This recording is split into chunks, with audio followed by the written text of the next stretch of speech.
અત્યારના જમાના પ્રમાણે લવ મેરેજની ફેશન બહુ છે અત્યારે. જ્યાં જો ત્યાં વાત સાંભળે કે એને લવ મેરેજ કરી લીધા, એને આમ કરી લીધા. અને પાછા આપણે પૂછીને તો શું કહે ખબર છે?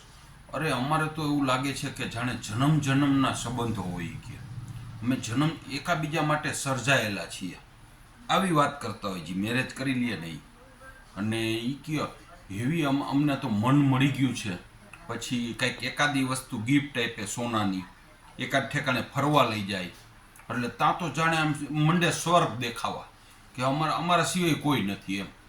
પણ જે વ્યક્તિએ તમને જન્મ આપ્યો છે, 20 વર્ષ સુધી તમારા બધા શોખ પૂરા કર્યા છે, તમને સાચવા છે, ઓલો વ્યક્તિ તો તમને 2 જ વખત ફરવા લઈ ગયો છે, 1 વખત કે 2 વખત ફરવા લઈ ગયો છે. આ તો નાના હતા ને, નાના આપણે આવડી ઢબુડી જેવડા હતા ને, ત્યાં આપણે બધે લઈ જતા, સાયકલમાં બેહાડીને, સ્કૂટરમાં બેહાડીને, કારની સગવડ હોય તો કારમાં બેહાડીને લઈ જતા. એટલે એ ફરવા લઈ જતા એ કાંઈ નહીં, ઓનાથી તો આ ફરવાનું મહત્વનું છે. બીજું, આપણે નાના હતા ત્યારથી આપણી નાનામાં નાની જરૂરિયાત પૂરી કરી છે. એક વસ્તુ માંગી હોય ને તો 2 વસ્તુ આપી છે. 20 વર્ષ સુધી જેને આ બધી વસ્તુ આપી છે, અને ઓલા વ્યક્તિએ તો 1 જ વખત સોનાની વસ્તુ આપી છે અને 2 જ વખત ફરવા લઈ ગયો. તો એમાં ભગવાન દેખાણે તો આ બધા હતા એ શું હતું? આ બધા ઢીંગલા હતા. એટલે આવી વાત શક્ય હોય ત્યાં સુધી ના કરવી, અને નાનામાં નાની વાતમાં આવી ન જવું. આ 1-2 વખત ફરવા લઈ જાય કે 1 વખત સોનાની કંઈક ગિફ્ટ લઈ દઈએ તો એમાં બધું વિચારીને હે ને સીધું ઠેકડો ન મારવો.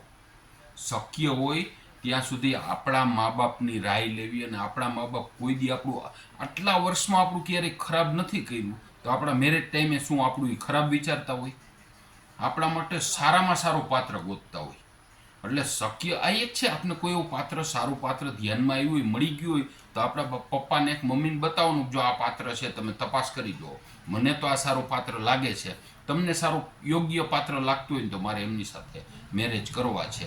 બાકી જોયા વિના સીધો ઠેકડો જ મારી દેવો, મોબાઈલ સ્વિચ ઓફ કરી નાખવો, એના ભેગું હોઈ જવું, મેરેજ કરી લેવા, એની મુદત હોય 30 દીની 60 દીની, પછી પાછા કોન્ટેક્ટમાં આવવું, અને ત્યાં ઘણું મોડું થઈ ગયું, નબળું પાત્ર નીકળ્યું ને તો પછી તમારા મા બાપે તમને ન બચાવી શકે.